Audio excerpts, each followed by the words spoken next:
Hello and welcome to Tech's Potential. I'm Paul Sohl, your host.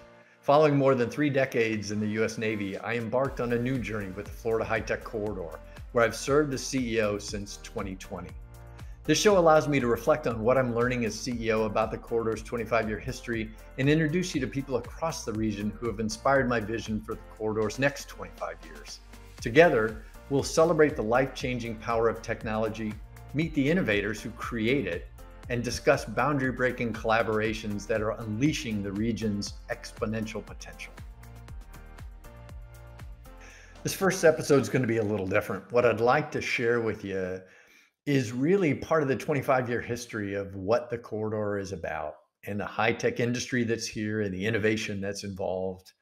And then moving forward, I'll show you how the corridor's role is changing as the corridor itself, as this beautiful region expands and really honestly explodes. So this listening and learning tour has been great for me. And I'll share with you initially, probably one of the first things was my own definition of technology. I had to change it.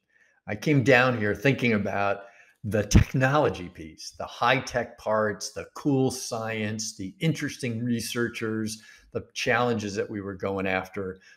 And what I realized was tech for tech's sake misses the point. Really what I want to highlight here is it's technology with a purpose. It's technology for an outcome, for really solving real world big challenges, uplifting communities, tackling those big problems. So I expanded my vision of what technology is. So that was the first thing for sure. Then there's some other themes that kind of come out of that listening and learning. The first is, I would call it the power of the region itself. It's 23 counties.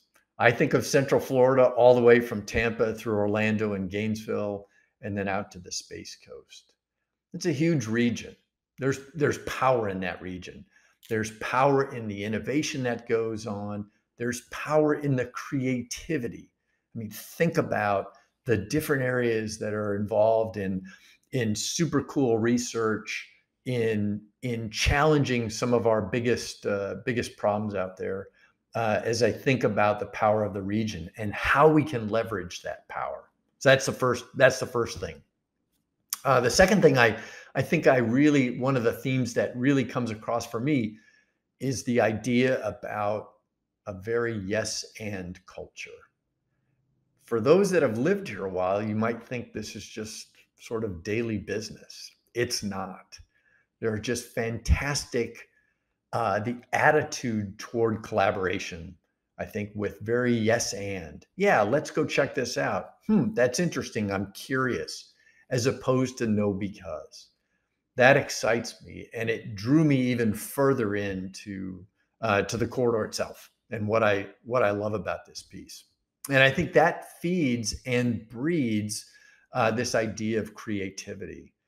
There's an amazing amount of creativity across the region. And if you think about creativity as additive, as you bring creativity and as I bring creativity in the rest of the region, it's all additive. It can't cancel each other out. So that goes into the yes and culture. And then I'll think about it, and really it's the namesake of this podcast, is that exponential potential of the region. As we think about boundary breaking collaboration and really going across areas of technology and community, that is what I have seen is really fundamental to the magic. So it's that boundary breaking collaboration. It's those collisions of industry and academia and government that you might not normally think should even talk to one another. And guess what? It's happening today. I want to be able to amplify that as I think about where the corridor can go in the future. So I've highlighted for you kind of the highlights of my own listening and learning journey, and I will tell you that won't end for sure. What I want to share with you now is is my vision for what I see for the next 25 years, being blessed to be in this position to be able to help shape that with you. And I'll talk more about that here in a second. The first thing is the idea of really helping drive boundary breaking collaboration. As we think about the power of the corridor and we think about those 23 counties, and as I think about how that collaboration happens, it is absolutely apparent to me that part of that magic is in breaking boundaries. It's in our DNA. It was from the day we started, and it's going to continue to grow because of the speed of technology. It was created by bringing together competitors. If you look at two different universities that came, 25 years ago said, "Hey, could we work together?" That spirit is in us, and we will continue to do that. And I will continue to amplify that piece because I've seen it, how that boundary breaking magic occurs, whether it's professors between universities, whether it's a community that wants to partner with a college or a university that's not normally in technology, but that can drive those kind of partnerships to really facilitate solving those problems. And the question I always ask in this from the boundary breaking part is, who's not here? Who's not in the discussion? And I want that to drive what is the corridor, is really trying to understand who's not here. So that's the first piece, that boundary breaking piece. The next part that I see, and the thing that I really gravitate toward, and this took a while for it to develop in my own head, as I think about the ecosystems across the corridor and the people that are involved and the people that give their blood, sweat, and tears, we are really community builders. We are. This isn't necessarily about tech for tech's sake. This is about building communities across the corridor.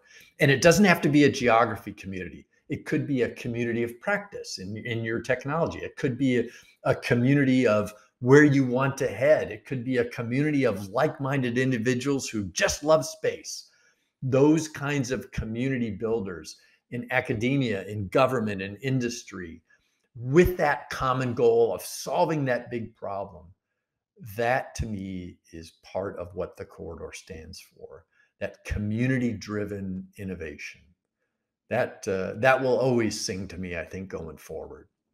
And then if you think about, for the third piece, you think about the ideas that are here within the corridor. They're here. They don't come from me. They don't come from the president of a university.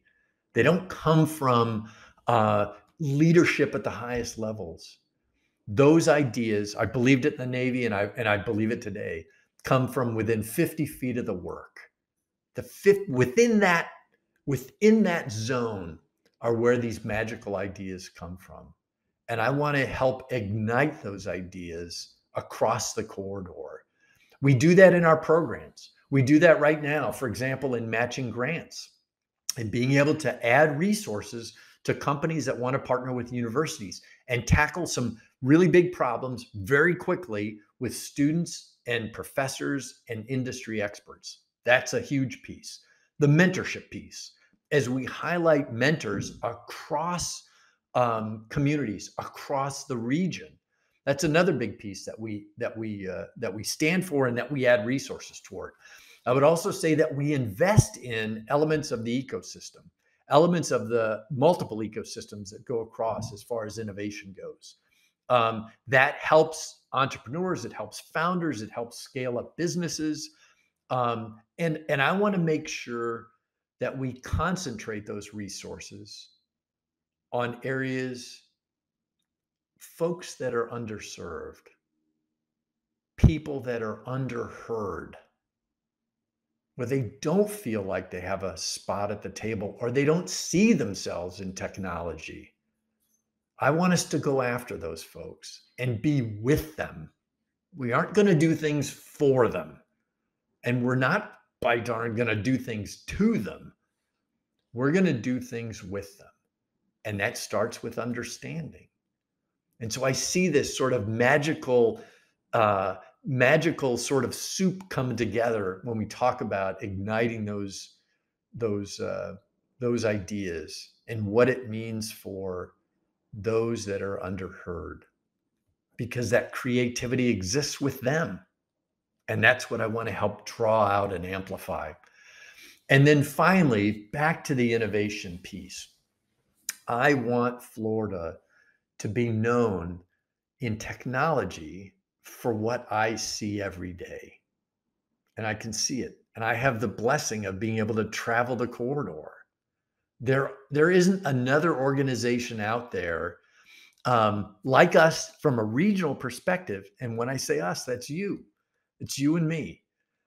There isn't another organization out there as we talk about the region that is able to amplify the high-tech innovation that goes on here. Think about modeling, simulation, and training. Think about financial tech. Think about ag tech and the farming world. Things that I wouldn't have even thought of coming down here. Think about optics and photonics. Think about manufacturing in space.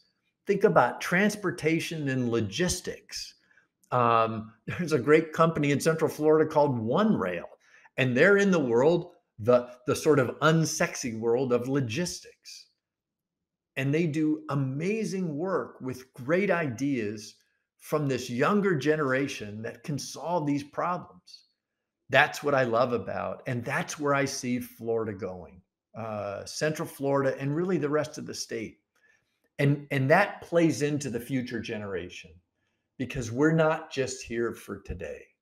I'm not just here because I can make a difference like today or tomorrow or next month. I really work for the next CEO and the CEO after that and the region after that. I want them to be able to look back on the corridor when we turn 25 and say, hey, this was a pretty exciting team. And look what they did for the future. That's what excites me. That's why we moved the family here. And I think that's part of our calling and our purpose. So I've talked to you about the vision. Now let's talk about the why. Why? Why should you join us? It's valid. I'll tell you mine. As I left the Navy after 33 years and I got a chance to explore the region down here, it was apparent to me I could do the two things that I've always wanted to do. Number one is learn something new every day. And number two, be able to give back.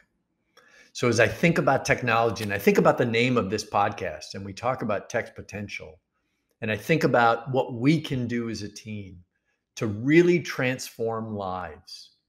This isn't tech for tech's sake. This is tech with a purpose across the communities. We really are as a team transforming lives. We really are working as communities to tackle those big challenges.